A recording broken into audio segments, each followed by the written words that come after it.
Hey, what's up you guys? You're watching Team APS, I'm Paul, and today I've got a special video, an early look at Eternity Code. We were supposed to have this set released at the end of April, but thanks to coronavirus and the pandemic and the quarantine, this set's release got delayed pretty much indefinitely. Only now do we actually know that this set's going to be releasing next Friday, June 5th. It's an exciting set. For me, not just because of the cards in it, but also because of what it represents, because we haven't been able to go to locals. We haven't been able to go to tournaments and play physical Yu-Gi-Oh! With our friends, and that's been really hard. I think for me though, this set finally releasing kind of represents the return of physical Yu-Gi-Oh! Now, obviously, we still don't know when the next major events will start, but I think that it kind of just means there is hope, we are getting things back on track, and that's really cool, because Eternity Code has a lot of good cards in it. The cover card, Access Code Talker, is extremely powerful and very valuable. We've got things like Orcust Girsu, we've got things like Ghost Mourner, we've got a new Gizmek monster to look forward to, and I honestly, at this point, I'm just happy to be able to get my hands on it. So I've been kind of interested on, how difficult are things to pull. A lot of stuff has changed with this set. For instance, we don't have rares anymore. So I was curious, what do the ratios look like? How many secret rares can you pull in a box? All of these questions that I'm sure everybody wants answers to. Anyways, before we hop in, I really want to ask you guys to give this video a thumbs up. It helps so much more than you know. If you want to continue seeing early box openings like this, it would be greatly appreciated. Lets me know you like this type of content. And if you're new here, be sure to subscribe to the channel and hit the notification bell so you know about all of our new videos. Shoutouts again to Konami for sending this, and without further ado, let's hop in to the Eternity Code box opening. 24 packs, one foil card in every pack, and as you guys know, we aren't having any more rares in main series sets anymore, so it's kind of interesting to me. What do you guys think about that change? I know a lot of people are wondering what that's going to do for card prices and pull ratios, and maybe we'll get an idea of it here. So, Performapal Turn Trooper. I wasn't aware they were still making Performapal cards. Buzzsaw Shark. I know there's a couple of fish water support cards in here actually. Goki the Powerload Ogre. Resonator Command. And our first holo is Ancient Warriors Ambitious. Oh god, okay. We're not gonna try to pronounce those. Rainbozu? This is unique. Super Heavy Samurai Swordmaster Musashi, Goki Guts, and Salamangrate Zebroid X. Was also not aware that Salamangrates were getting support in this set. I think this is one of those support sets where it's less even so about the new things and more so just all of the different decks that are getting new cards. That's a lot to think about. Okay, so Proxy F Magician. That's just a pretty generic link monster, involves fusion monsters. Interesting. Stairs of Mail. Tindangle support? What? That's in here? Oh, a new Plunder Patrol card, Golden Hair, the newest Plunder Patrol. Aw, she's cute. So she's like a new recruit. And then, Puraith, the Ghost Pirate? Wait, this isn't actually a Plunder Patrol card, but it's a water support card that I'm assuming maybe could be useful with them since they're all water as well. Har, Generator Boss of Storms, is something that Alec was actually looking forward to. Generators get a couple of new cards in this set, and this is one of them. So that's pretty exciting. Then we've got Deep Sea Sentry. So the new Deep Sea archetype debuts here. This is one that Chris in particular is pretty excited about building. It worked really well with Deep Sea Diva. Deep Sea Diva just went to 3. Can't imagine why that would have happened. Tauti Dragon, another Link monster. Red Familiar, and Ancient Warriors Fearsome Zhang-Wan, which maybe that, but right, I don't know. All right, pack number 3. Codebreaker Virus Berserker. Proxy F Magician again, Deep Sea Minstrel, Golden Hair, the newest Plunder Patrol, and Witchcrafter Patronus. So while this isn't exciting to most people, I'm actually pretty happy to pull this because I've been playing Witchcrafters for a while now, and this is a really good support card for them. Splash Mage, nice new Cyber support card. Magical Hound, Codebreaker Virus Swordsman, and Lantern Shark, another one of those fish support cards in here. But Witchcrafter Patronus is really cool. Well, that was only in Harry Potter, but Yu-Gi-Oh! Has it too. Next pack. Necroquip Prison, Evil Eye Reemergence. I forgot Evil Eyes do get a new card in here. Marin says Basilelma. I don't know. Ancient Warriors, Deceptive Jawin, and first secret rare, Deep Sea Aria. So you banish a water monster from your GY and you add a level 4 or lower Sea Serpent monster from your deck to your hand. This card actually reminds me of an older card called Creeping Darkness, I think, where you banish 2 dark monsters to search a level 4 dark monster. So it's kind of cool. You just banish a water monster, grab a Sea Serpent. This could get you Deep Sea Diva or any of your starter Deep Sea cards. Like I believe Minstrel is one of those. So that's pretty exciting. And also Torpedo Takedown, Cataclysmic Circumpolar Chiblania, Parallel Exceed, and Link Burst. This is cool. Chris will be excited. He is building the deck, like I said, so one step in the right direction. Next pack, Pinpoint Dash, Goldilocks the Battle Landscaper. This looks like a train support card. I believe it's level 10 and it's an Earth Machine, so that checks out. Pyraith IQ, I love the AI puns. Witchcrafter Unveiling, nice, another Witchcrafter card, so I will be able to finish my Witchcrafter deck sooner than I thought. Salamangreat Zebroid X, Cataclysmic, Rainbow Zoo, and Link Burst. I just understood what Rainbow Zoo means. It's a rainbow. I don't know where the zoo part comes in, but it's like a pun. Yu-Gi-Oh's been doing a lot of those lately. All right, anyways, next pack. Oh, also, I think there's technically more super rares, I think, in the set than you could actually feasibly pull in a box, if I'm correct. I'm not sure if that's true. So that's interesting. Invoked Aguides? A new Invoked fusion monster. This is pretty cool. So it takes Alistair the Invoker and any fusion, so you can basically use Alistair alongside the fusions that you already have out in the field. If it's special summoned, or when a monster is special summoned to your opponent's field, you can target one of your opponent's monsters and destroy them. And once per turn, you can banish a fusion monster from your grave and give this guy that monster's attack until the end of your opponent's turn. Pretty cool for those invoked strategies, at least the more dedicated ones. Xyz Revive Splash. I believe this is a water Xyz thing that works well with the sharks. Magical Hound, Pride of the Plunder Patrol, and Lantern Shark. Neat. Okay, what's next here? In Eternity Code. Trias Heriarcha. This is a new fairy. It's level 9. I believe this actually works pretty well with the generator cards in the set. Super Heavy Samurai Wagon, Unchained Twin Sarama. So this actually was released in Ignition Assault Special Edition, but now it's a common in the set. Megalith Unformed, and oh nice, Deep Sea Prima Donna. So this is our ultra rare, another really strong deep sea card and really beautiful at that. So takes a tuner and a non-tuner. Your opponent cannot target a synchro monster that used this card as material with monster effects. So it's a synchro tuner. It's meant to synchro up, I suppose. Also, you can target one of your opponent's banished cards and add to your hand or special summon a level 4 or lower water monster from your deck, and then if you do, add that target to their hand. If this card gets into the grave, you can target a banished card and shuffle it into the deck. I believe the Deep Sea strategy involves banishing cards in your opponent's hand and then sending them back to the deck so that your opponent will never actually get them back. And that's actually really cool.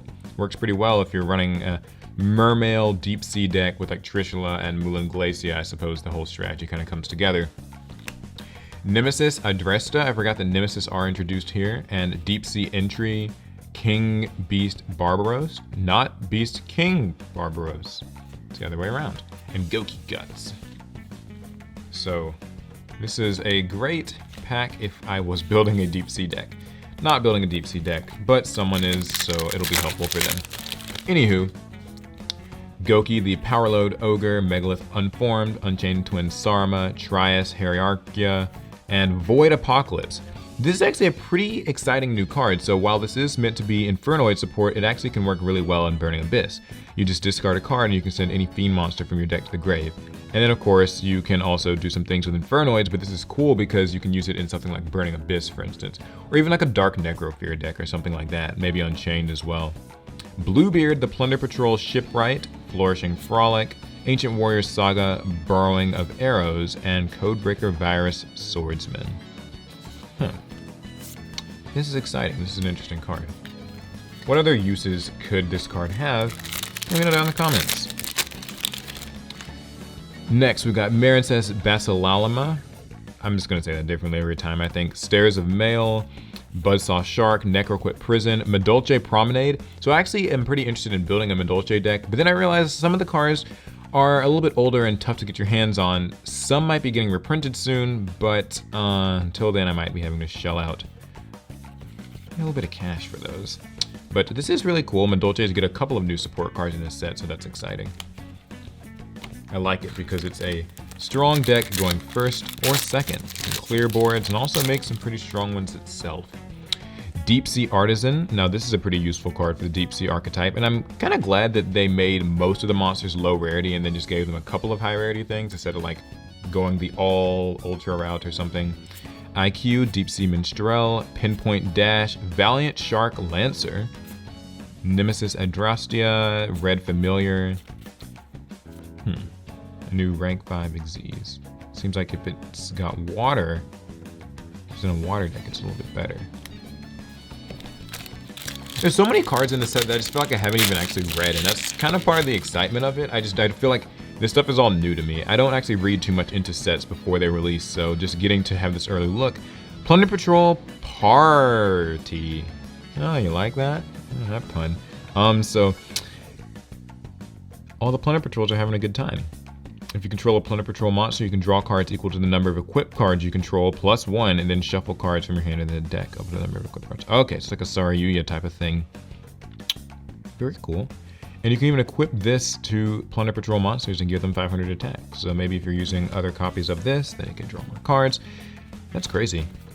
Plunder Patrols might actually be a viable deck. I've heard some people on the internet talking about how good Plunder Patrols may or may not be, but I do kind of want to know what you guys think about it. I was excited about the theme when I first saw it, and I do think it has potential. Arch Nemesis Protos. Okay, this is entirely new. I have not really gotten to read these things. It can't be normal summoned or set, must be special summoned from your hand by banishing 3 monsters with different attributes from your GUI or your field. Can't be destroyed by card effects. You can declare a monster attribute, destroy all monsters in the field with that attribute, and until the end of the next turn, neither player can special summon monsters with that attribute. So this is actually pretty easy to summon, and that's a really good effect. And it's a worm. I love worms. So it's a plus for me. I think Trell might be building the Nemesis deck, but if he doesn't want to, I certainly will. All right, so now we are on the other side of the box. Codebreaker, Virus Berserker, another Ancient Warriors monster, Deep Sea Artisan, Arch Nemesis, oh wow, this looks like it was the same thing, but it's different. Arch Nemesis Ashados. So this guy's got more defense. Guy or girl? I mean, they're dragons, so. And this guy's got more attack. So same summoning thing, except it's 3 monsters with different types instead of attributes. Still can't be destroyed by card effects. Okay, so it's the same thing except with types instead of attributes. You can declare a type, destroy them all, your opponent can't summon stuff. Interesting. So is this like supposed to be an anti-meta archetype, I wonder? If so, that would be pretty neat. I know that there are some Thunder attribute ones that people were saying like that's the reason Colossus got banned, because it would be too useful with them and they apparently activate in the hand.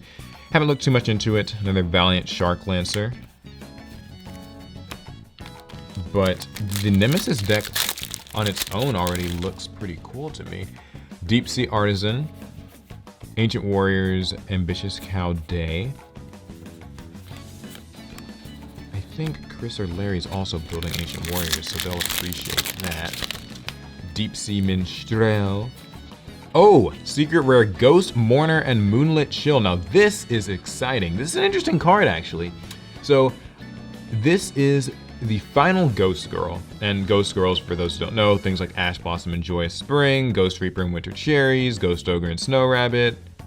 You see the pattern here? This is Ghost, Mourner, and Moonlit Chill. It's a zombie tuner, 0 attack, 1800 defense, and it's level 3.